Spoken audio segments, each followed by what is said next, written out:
O Internacional vence o Clássico Grenal no estádio Beira-Rio e agora confirma a melhor campanha da fase classificatória do Gauchão 2024. O estadual vai ser decidido sempre no Beira-Rio a partir das quartas de final. No próximo domingo, um jogo contra o Juventude apenas para cumprir tabela, mas antes a semana tem o Asa de Arapiraca em Alagoas. Fora do campo, no Clássico, alguns personagens como René, a defesa de Eduardo Cudê, a briga e discussão entre Antônio Brum e Alessandro Barcelos e mais, Alário mostra que tem grande estrela ao marcar o gol de número 600 da história do Clássico. Vamos falar sobre tudo isso? Então tu sabe, fica comigo depois da vinheta.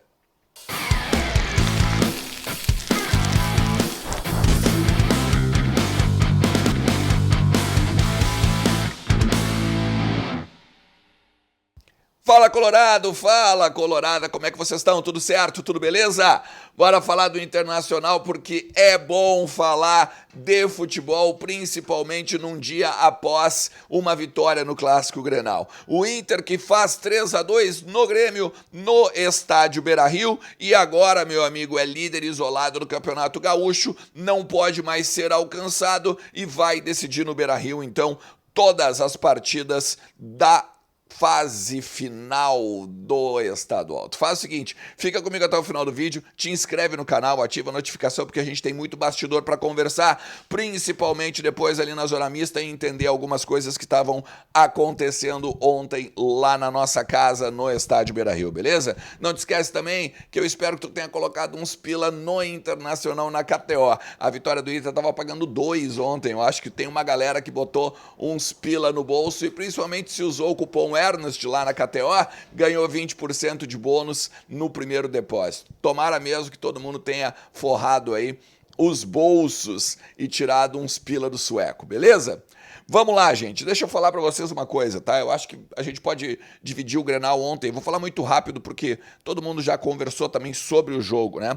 Mas o primeiro tempo e o segundo tempo são distintos. Me parece muito claro porque o Renato, ele coloca os volantes basicamente para conter o Inter no primeiro tempo e até mesmo coloca o time dele numa defasagem física muito grande, né? O time dele só tinha perna para jogar no segundo tempo, não teria como aguentar a intensidade do ritmo do Cudê e do time do Cudê durante os 90 minutos. Então ele vai lá e bota 2 blocos basicamente na frente da área do Marquezin para que o Internacional então tenha a bola no primeiro tempo. Só o Inter jogou, se não fosse o gol contra do René, naquele lance, claro, que é uma pataquada, mas é um lance fortuito, o Grêmio não teria feito o gol e o Internacional estaria com 1-0 no placar a partir de um chutaço do Maurício, né? Mas a gente tem o segundo tempo, em que aí o Grêmio vem para jogar. O Grêmio vem com alguma ideia de sair, não só nos contragolpes, mas também em velocidade. Quando bota o Natan, quando bota o Pavon, e aí o jogo fica um pouco mais franco. O Inter também, claro, que sentiu, né? Quando tira o Arangues, quando tira o Bruno Henrique, mas mostra que tem um banco considerável, talvez, ainda faltando, né? Fernando, Gabriel Mercado, Borré e o próprio Rocher, que acabou, como a gente dizia aqui ao longo de toda a semana, né? Ficando de fora do Clássico Grenal.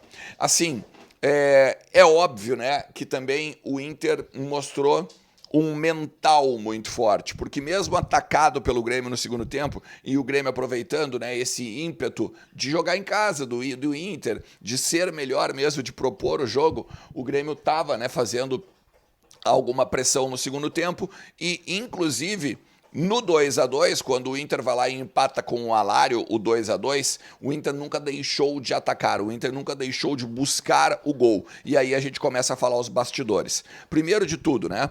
Sem o VAR, o Anderson Daronco acabou com o jogo. O Anderson Daronco deixou o jogo com muitas faltas, principalmente pro lado do Grêmio, né? Porque o Inter ele vai lá e abafa muito a saída de bola do jogador adversário. E aí quando acontece de roubar a bola, quase sempre o jogador cai e aí o árbitro marca a falta, entrando na onda do atleta, ou então permitindo, né, por exemplo, que os jogadores fizessem cera a cada lateral, a cada falta. O Marquezin, a cada tiro de meta, basicamente ficava 2 minutos, né, esperando para o jogo acontecer e tal. Então eu acho que nesse sentido o Daronco foi muito mal. Sem contar as faltas que eu não vou nem entrar no detalhe, né? Pênalti não marcado no Ener Valencia no início do jogo, quando ainda estava 0-0. O Kahneman brincou de fazer judô, né? É uma lástima que a gente tem que ver uma arbitragem que tem o escudo FIFA, né?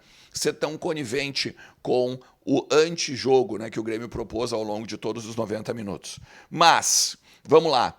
O Inter, ele, óbvio que entende que o René tem alguns momentos em que ele falha e que ele quase sempre é um cara que está envolto com problemas no Internacional, e quase sempre problemas defensivos, né? Quando tem, às vezes, os cruzamentos que vêm pelo lado esquerdo, os cruzamentos da Libertadores, o jogo ontem como um todo, né? Os 2 gols, o René teve envolvimento, e aí o Kudê vem à defesa do jogador, né? Dizendo que, primeiro, que não iriam matar o René no vestiário, né? Segundo, que o René é um cara que joga como lateral, que pode jogar como meia, que pode fazer bem, que faz bem a saída de 3, que também é um cara que chega à frente com facilidade, com bom cruzamento e tudo mais. Se o repórter, né, no caso, ou se os críticos derem um lateral que faça tudo que o René faz, tudo que o Kudê pede,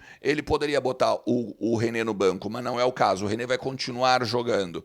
E aí, claro, né, talvez seja parte do treinador entender como o René pode deixar de falhar ou diminuir as falhas do René. Porque o lado esquerdo, como o lado esquerdo com o Wanderson está sempre no ataque, está sempre de forma aguda, fica desguarnecido apenas o lado esquerdo. Tem o lado esquerdo que o René inclusive entra, e aí óbvio que fica uma brecha naquele canto lá. E aí os jogadores aproveitam, né? O time adversário aproveita para jogar sempre nas costas do René. Então começa por aí. O Inter vai atrás de um lateral esquerdo? Claro que vai, porque hoje o reserva do René é o Robert Renan. E o Inter, inclusive, fala abertamente isso no off. No momento, o Inter não pretende usar o Tauolara, e o Tauolara está indo, de repente, até mesmo para o Fortaleza ou para outro grupo. Então, já começa por aí a questão René.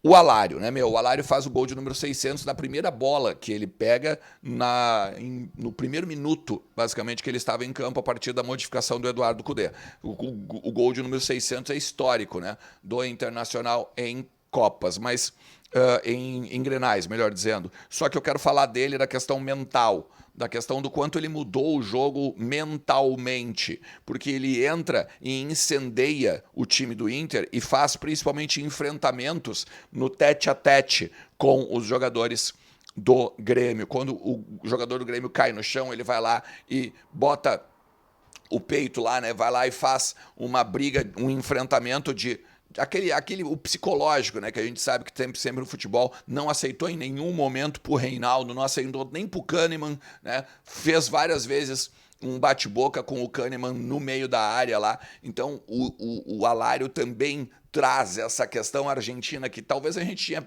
perdido um pouco depois que o D'Alessandro saiu, né, mas o Alário mostra aí que tem uma tarimba, né, para jogar jogo grande. Mais 2 questões, né? Uma briga entre o Alessandro Barcelos e o Antônio Brum, o vice de futebol do Inter com o presidente, né, do Internacional. Em um determinado momento tinha dado um tumulto lá por conta do jogo ter esquentado, né? Não tem VAR, então aí tinha sempre um empurra dali, um empurra daqui, e aí em um determinado momento o Antônio Brum, ele deixa a área dos dirigentes e entra no campo, invade o campo para cobrar o voado e para condicionar a arbitragem. O que o presidente do Inter faz? Entra também e tenta tirar o Antônio Brum, né? Vai lá no Antônio Brum e pega ele para tirar ele dali. O que me disseram, é claro, né, que houve trocas de palavrões, né, e de impropérios, mas o presidente Alessandro Barcelos foi lá tirar o vice-presidente da área técnica e também na beira do gramado, né? Uma pessoa, inclusive, perto do presidente, né, próxima do presidente, me disse assim: não, o presidente voltou, entrou pro túnel depois, dizendo, ele não tem que estar ali, ele não tem que estar ali, né, tem que tirar ele dali. E aí, claro que aí tiraram o Antônio Brum, né? Então, para tu ver como os ânimos estavam bem exaltados também ontem lá no Beira-Rio. E por último, a cadeira, né, que foi arremessada por parte da torcida do Grêmio, da Superior, né, e pegou o Internacional lá, torcedores do Inter lá embaixo. Tem 2 que foram feridos, inclusive chegou aí ao HPS para tomar pontos, né? É uma senhora, uma mulher, né, de 47 anos, até o filho dela falou com o Vozes do Gigante ontem, ao longo da Maratona Mais 45, ela tomou alguns pontos, o sangramento diminuiu, tinha muitas dores, óbvio, né, por causa que a cadeira, ela vem desde o alto e certamente não só com peso, mas com velocidade muito forte. Mas o Internacional tem 2 coisas que vai fazer. Primeiro vai investigar, né? E se sabe que foi logo depois do segundo gol do Grêmio, que foi arremessada a cadeira foi quebrada ao meio, e aí a arremessada tinha pontas e por isso que pegou e acertou e fez o furo a ponto de precisar de pontos, né? Desculpa a redundância. E a segunda questão que o Inter estuda é colocar gradis, né, ou redes na área do Grêmio para justamente não haver nenhum tipo de arremesso no próximo Grenal. Muito claro como tem também no Allianz Parque, né, que a torcida tem ali uma tela preta para que então não seja nada arremessado e aí com isso a segurança, né, dos colorados esteja em primeiro lugar. Beleza? Se tu chegou até aqui, te agradeço demais, meu parceiro. Vamos continuar falando do Internacional e das questões aí do Clássico Grenal e as consequências dessa vitória de 3-2 em cima do Grêmio. Valeu? É bom ganhar do Grêmio, né? 79 anos de paternidade. Paternidade no estado é absurda, tá? A ponto de, claro, né, até o empate chegou a passar um rival, né? É muito bom ser o maior do Rio Grande do Sul. Valeu? Um forte abraço. Tchau.